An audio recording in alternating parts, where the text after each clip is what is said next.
These are the 3 terms you'll need to know if you love purchasing historical objects: retro, vintage, and antique. And nope, they don't mean the same thing. If you want to make sure the product you're buying is authentic, here's what you need to keep in mind. If an object is sold as retro, it means it should be at least 20 years old. Vintage objects tend to be around 40 years old, while things that have passed their 100th anniversary are antique. Before heading over to a thrift shop, look through the stuff in your grandma's attic. You might still find objects that work and may be worth a lot of money, depending on their age and condition. Like old Polaroid cameras, for example. A lot of collectors are willing to pay a good buck to have their picture developed before their eyes. One fancy Polaroid camera with a gold and leather-bound case can be worth as much as $500, so be on the lookout for those. Same goes for old records.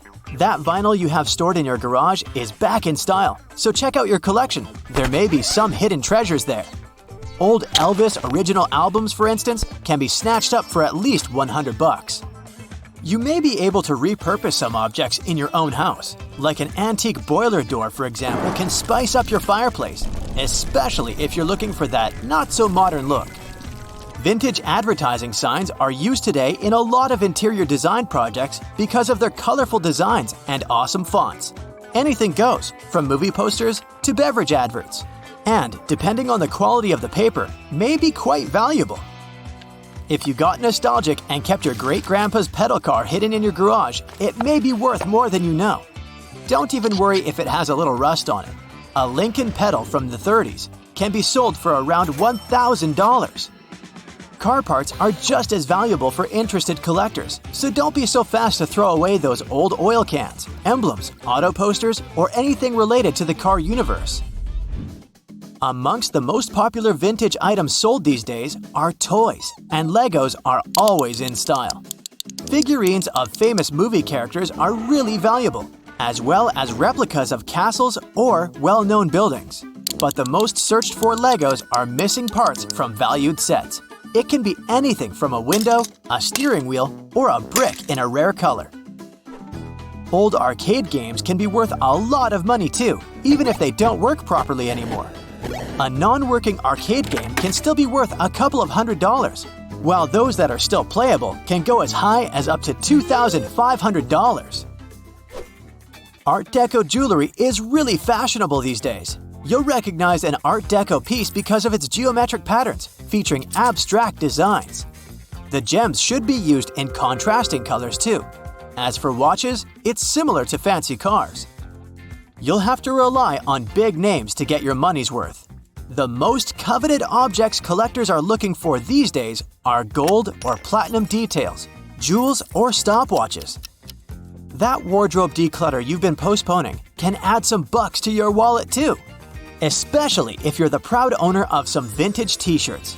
If you have some advertising, concert, or band shirts, they're all the rage now. One Prince t-shirt was recently sold for almost $400. Another t-shirt featuring a depiction of the Mario Bros. Nintendo 64 game was snatched up for over $100 too.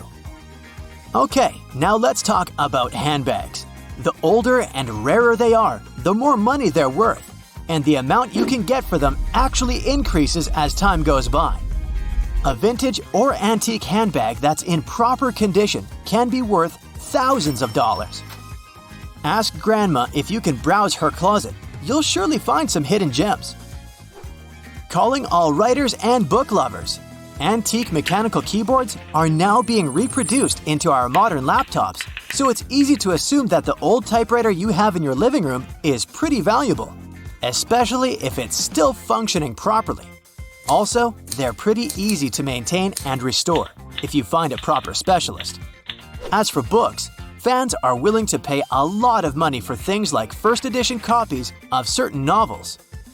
One such book, a copy of James Joyce's Ulysses, is estimated today at about $8,000.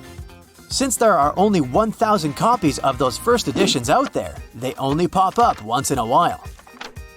Vintage desks can also be reused in your own office if you like the look of them. Even if the wood is not in tip-top shape, you can always have it reconditioned and make it look brand new in no time. Most of the old desks have a lot of storage space too. Speaking of stationery, a great antique item that can easily work these days is an old-fashioned pencil sharpener. You'll find these items in a lot of shapes and sizes, and there are a lot of fun to play around with. Some of them look like cars, others like domesticated animals, and they're a nice decorative object to have, with the added hidden purpose. Ever heard of gossip bench? They were pretty popular after the telephone was invented. This unique piece of furniture features a chair that has a side table attached. Some of them even have some sort of storage unit attached, like magazine racks or drawers. After a quick search online, you'll see there are a lot of them to choose from, and depending on the region they're made in, they can look more on the minimalistic side or more beautifully ornate. Just because something is antique, it doesn't mean it can't be creatively repurposed. The owners of a building decided to reuse an old antique street lamp as a ceiling light. They just flipped it upside down and attached it to the ceiling. Let's say you've stumbled upon a great-looking antique piece at your local thrift shop. If you're not sure of its value, here are some tips that can help you have a reasonable estimation without having to consult a specialist. Have a look online to see how rare that piece is. If there were few objects manufactured in the first place, or there are only a couple of them still available online, their value should be greatly increased. Be on the lookout for unusual color, shape, or design for that particular object. The quirkier it is, the more people will be likely to want it. Another good example of objects that increase their value with time is the famous Tiffany lamps. When they were first launched, some people considered them to be a bit too flashy and weren't really expensive to buy. These days, they can be worth as much as $1 million. An important part of searching for antiques is separating authentic objects from fake ones. But some clues can help you figure out if that oriental rug is as old as they say, or if a bunch of people just trampled on it to make it look old. Check for any signs that relate to its specific time.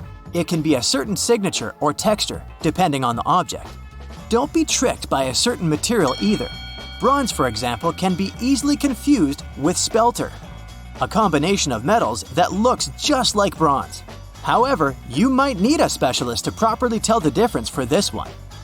Lastly, just because certain objects had some modern repairs doesn't mean they are necessarily fake. But if it's been altered, the object's value does decrease, depending on how much of the original material is still there. Taking care of your antique is just as important to maintain its value. For art or furniture, it's best to keep them out of sunlight, since it may alter their materials. Avoid using harsh chemicals when you clean them. For jewelry, avoid engravings or additions of other stones. Try to keep them in their original boxes and always have them professionally cleaned. That's it for today. So hey, if you pacified your curiosity, then give the video a like and share it with your friends. Or if you want more, just click on these videos and stay on the bright side.